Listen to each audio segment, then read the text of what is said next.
Monterey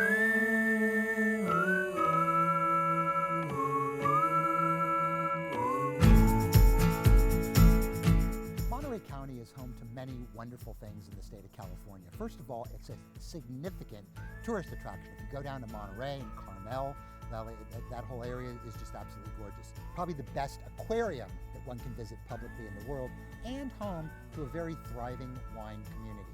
The actual appellation of Monterey County starts pretty much south of Santa Cruz Mountains and runs all the way down to San Luis Obispo County in the south.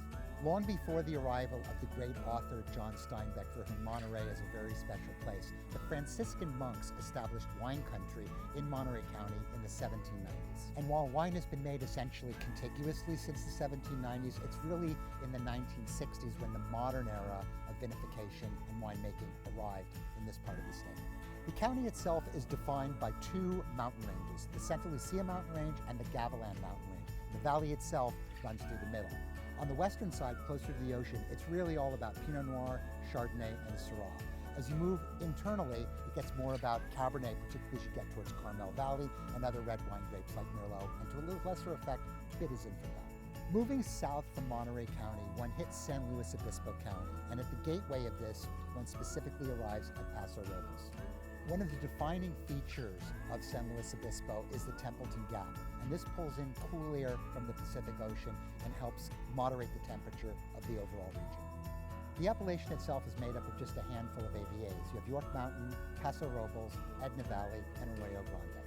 Paso Robles is nearly 3 times the size of Napa Valley and the largest producer of Cabernet Sauvignon in the state after Napa Valley. The Zinfandel grape has a long, storied history in Paso Robles, and you should seek out some of those bottles. They're definitely worth it. More recently, Rhone varieties, specifically Rhone blends, have become a signature of the county.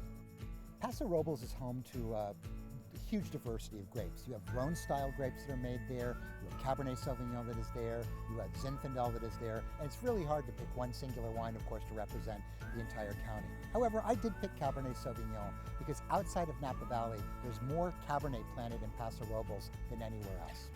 Paso Robles Cabernet, by virtue of the fact that it's coming further south and further inland, is a fairly warm style of wine. They tend to be very generous, very ripe, and they tend to have a bigger expression usually of oak. Producers down in this part of the world really enjoy their oak barrels, and most of the wines down there tend to reflect that. This wine has beautifully ripe fruit, black, currants, berries, plums,